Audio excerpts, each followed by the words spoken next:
आपने इस बात को नोटिस किया होगा कि मसीही समुदाय के लोग अपने घर के बाहर ऊपर क्रॉस लगाते हैं। चर्चेस के ऊपर भी क्रॉस लगी होती है, जो कि एक आइडेंटिफिकेशन बनती है कि यहाँ पर क्रिश्चियन कम्युनिटी का वर्शिप प्लेस है, आराधनालय है, आराधना करने का स्थान है, जिसे आप चर्च भी कहते हैं। आप लोग क्रॉस को अपने गले में भी डालते हैं।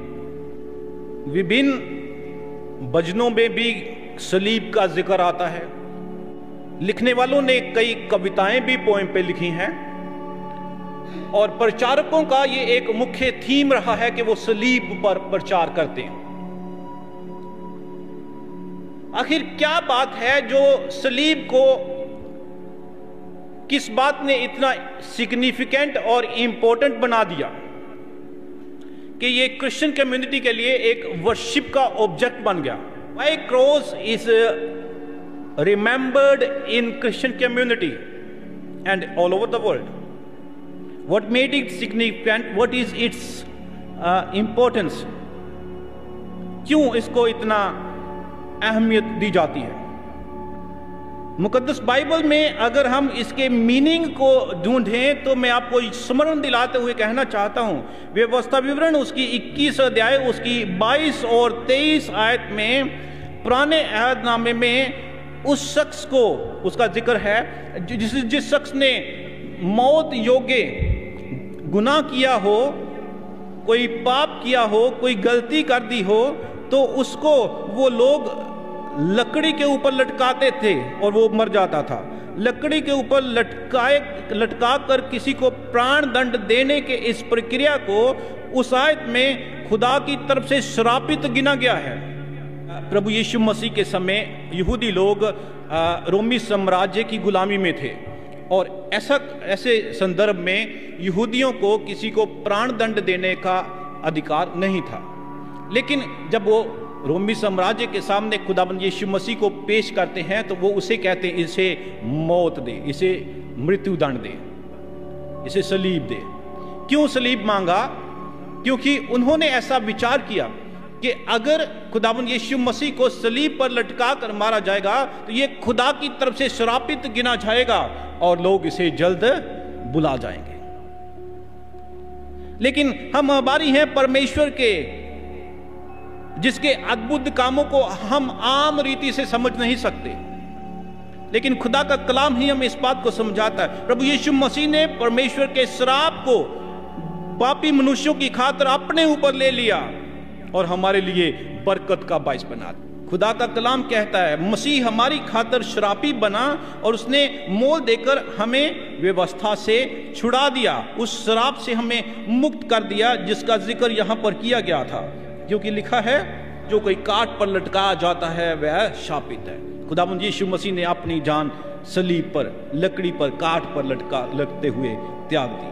पहला पतरस का 2 अध्याय उसकी 24 आयत में भी इसी बात का जिक्र किया गया है।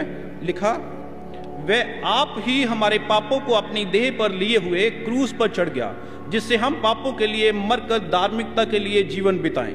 उसी के मार खाने से तुम चंगे हुए। प्रभु यीशु मसीह ने अद्भुत तरीके से हमारे लिए सब इंतजाम किए।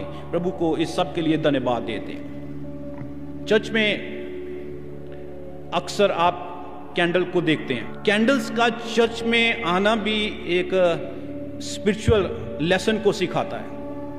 कैंडल क्या है? जब इसे जलाया जाता है, ये क्या देती है? रोशनी देती है। इट्स गिव्स अस लाइट, प्रकाश देती है, और ये धीरे धीरे उसकी जो मोम है वो मेल्ट होती जाती है और लास्ट में कुछ बचता नहीं है। इसका स्पिरिचुअल मीनिंग है चर्च में होने का कि खुदावंद यीशु मसीह ने जीवित जी जब भी उस पर इल्जाम लगाए गए उसने अपना मुंह नहीं खोला, उसने दुखों को सह लिया और अपनी जान तक भी कुर्बान कर दी। But he left for us the light, उसने हमें ज्योति प्रदान करी, नूर प्रदान किया। इसीलिए तो मुकद्दस बाइबल में जब खुदावंद यीशु मसीह पहले कहते हैं I am the light of the world, दुनिया का नूर मैं हूं, दुनिया की ज्योति मैं हूं, और इसी बात को उसने अपने अनुयायियों को संबोधित करते हुए कहा कि now you are the light, अब तुम जगत की ज्योति हो। इसलिए हमने उस ज्योति को अपने जीवन में प्रज्वलित रखना है ताकि हम दूसरों के लिए भी रोशनी का सबब ठहरे। क्रॉस की बात कर रहे थे। टिपिकली इंग्लिश वर्ड क्रॉस है जो 5 अल्फाबेट से बना है, CROSS। खुदा के अनुग्रह से मैंने कोशिश करी है इन 5 अल्फाबेट से 5 बातें डेवलप की ताकि हम क्रॉस के मीनिंग को और भी बेहतरी से जान सकें। C stands for conqueror. English में कॉन्करर होता है जिसे कहते हैं विजयी, जहां जीतने वाला। जब हम खुदाबंद यीशु मसीह के लिए देखें तो खुदाबंद यीशु मसीह ने मृत्यु के ऊपर फतेह पाई है।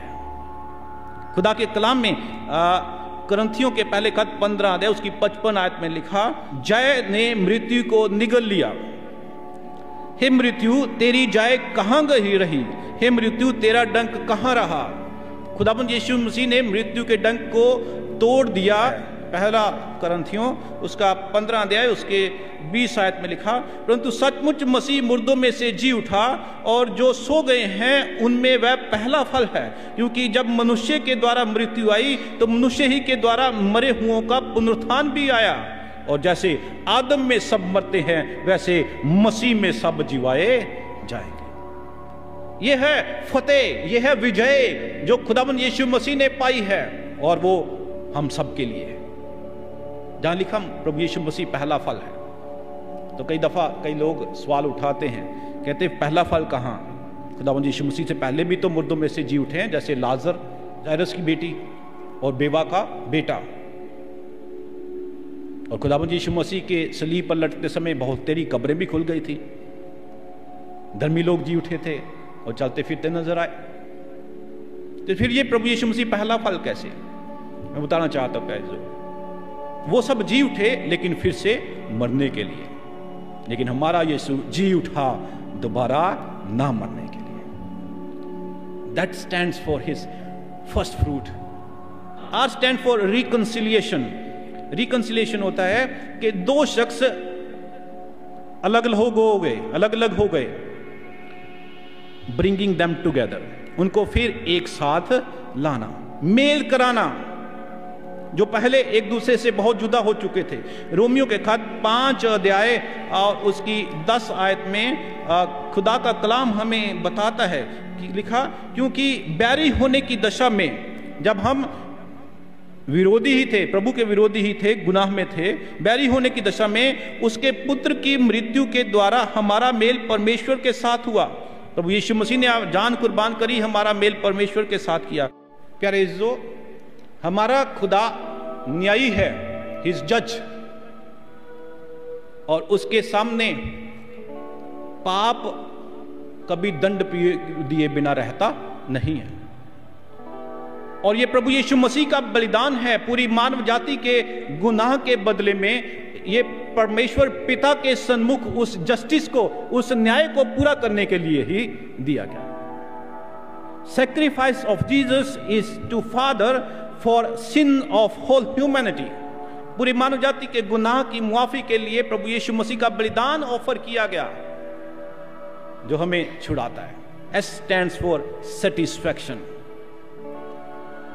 यहूदी लोग पुराने समय से बहुत से बलिदान देते आ रहे हैं, जैसे कि पाप बलि, होम बलि, मेल बलि, और भी बहुत सारे बलिदान हम बाइबल में पढ़ सकते हैं।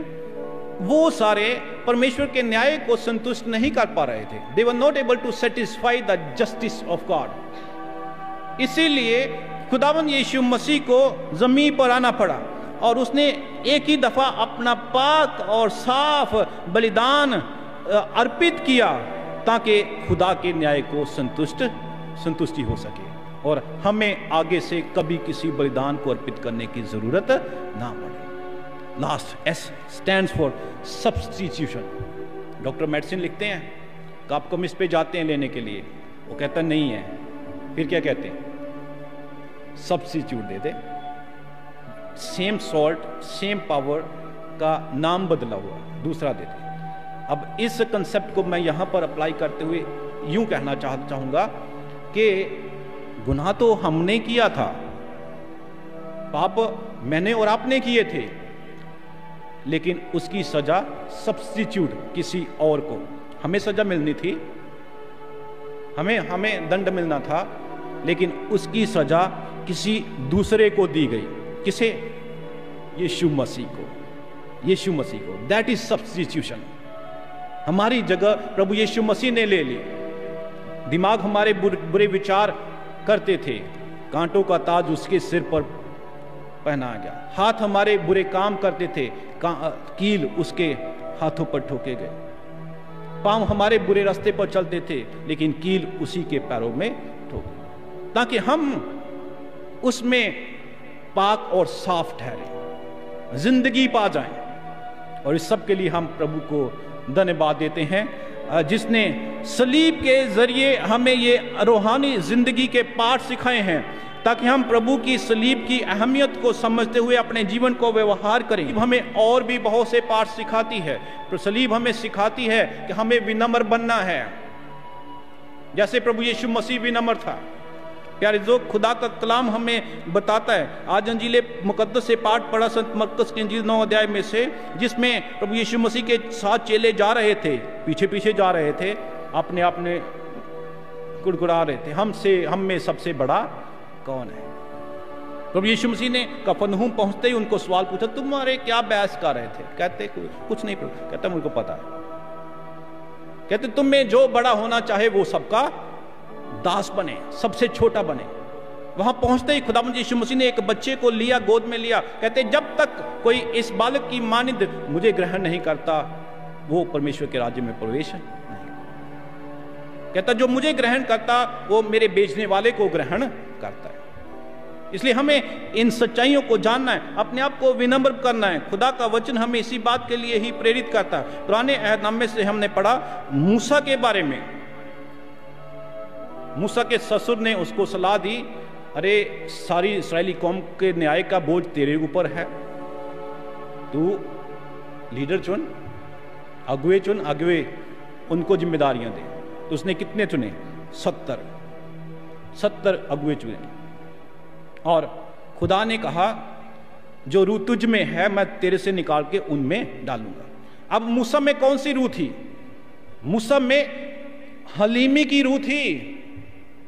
खुदा ने जमीन पर देखा तो मूसा सबसे ज्यादा हलीम शख्स था, और खुदा ने मूसा में से उस हलीमी की रूह को निकाल के उन 70 में भी डाला, ताकि वे उसके सहकर्मी ठहरे। हलीमी, प्रभु का वचन हमें हलीमी ही सिखाता है, विनम्रता ही सिखाता है। जब तक हम नम्र नहीं बनते, हम उसके ग्रहण योग्य नहीं ठहरते। यदि हम ऊंचे बनना चाहते हैं तो हमें खुदा की आज्ञाओं का पालन करते हुए अपने आप को विनम्र बनाना है। खुदा के वचन में यदि हम करंथियों के खत में से पढ़े गए पाठ में भी देखें तो वहां पर भी 18 आयत में खुदा 3 अध्याय 18 आयत में कहता, कोई अपने आप को धोखा ना दे। यदि तुम में से कोई इस संसार में अपने आप को ज्ञानी समझे तो मूर्ख बने कि ज्ञानी हो जाए। कहता है इस संसार का ज्ञान परमेश्वर के निकट मूर्खता है, जैसा लिखा है, वह ज्ञानियों को उनकी चतुराई में फंसा देता है, और फिर प्रभु ज्ञानियों के विचारों को जानता है कि वे व्यर्थ हैं। कहता इसलिए मनुष्य पर कोई घमंड ना करे, क्योंकि सब कुछ तुम्हारा है। क्या पौलुस, क्या अपोलोस, क्या कैफा, क्या जगत, क्या जीवन, क्या मरण, क्या वर्तमान, क्या भविष्य, सब कुछ तुम्हारा है, और तुम मसीह के हो और मसीह परमेश्वर का है। हमें हमेशा परमेश्वर में, प्रभु यीशु मसीह में विनम्र ही बनना है, तभी खुदा हमें अपनी आशीषों से लिब्रेस करता है। प्रभु को आज इन वचनों के लिए धन्यवाद देते हैं। जब आज हमने सलीब से इन पाठों को सीखा है, और भी बहुत कुछ सिखाता है खुदा का कलाम। विनम्र रहते सेवा करना, विनम्र रहते परमेश्वर की इच्छा को पूरा करना, और परमेश्वर और एक दूसरे से जुड़े भी रहना सलीब ही हमें सिखाती है। अपनी रोज़मर्रा की ज़िंदगी में इन बातों को स्मरण रखें, प्रैक्टिकल में लाएं, खुदा आपको आशीषित करेगा। खुदा बाप, खुदा बेटे, खुदा रूह कुद्दस के नाम से मांगते हैं, आमीन।